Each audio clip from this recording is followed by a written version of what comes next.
Mais Nicolas, sais-tu où nous sommes dans l'univers? Ah, ça, c'est une bonne question. C'est une question que se pose donc l'homme depuis la nuit des temps. Où sommes-nous dans l'univers?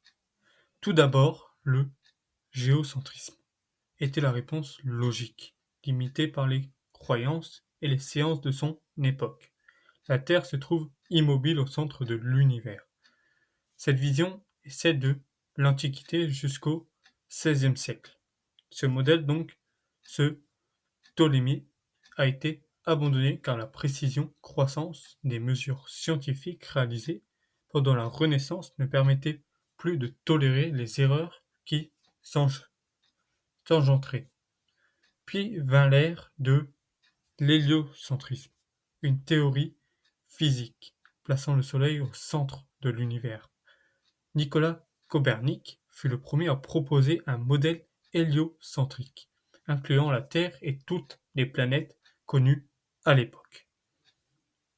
Galilée a ensuite observé les planètes grâce à la lunette qu'il avait inventée, découvrant que cet astre orbitait autour des autres astres, les lunes galiléennes. Kepler ajouta quelques précisions avec ses trois lois et en 1687, Isaac Newton propose une formulation mathématique de la gravitation, je veux dire, excusez-moi.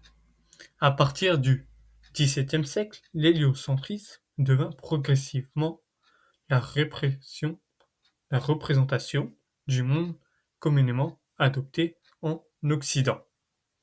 Enfin, une ère scientifique s'est ouverte avec de plus en plus d'observations et de conclusions.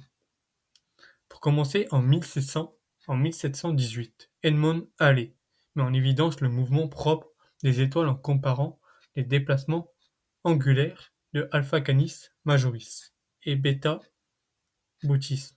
Les étoiles ne sont donc pas fixes. Ensuite, en 1783, William Herschel analyse le déplacement du Soleil en observant le mouvement propre de 14 étoiles. Le Soleil se déplace donc à la vitesse de 20 km/h par seconde vers l'apex, qu'il situe dans la constellation d'Hercule.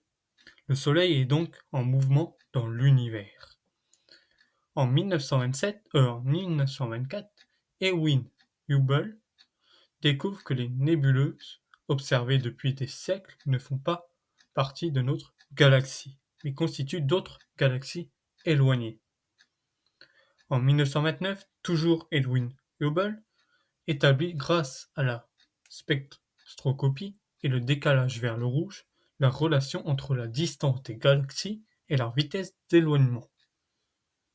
Cette relation est connue sous le nom de la loi de Hubble, à l'origine du concept d'expansion des univers. Aujourd'hui, on considère que le diamètre donc, de l'univers observable est de 13 milliards d'années-lumière.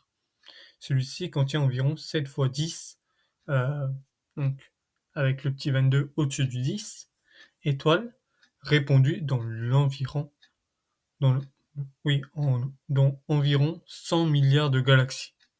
Elles-mêmes organisées donc en amas et superamas galaxies, l'être humain vit au centre de l'univers observable.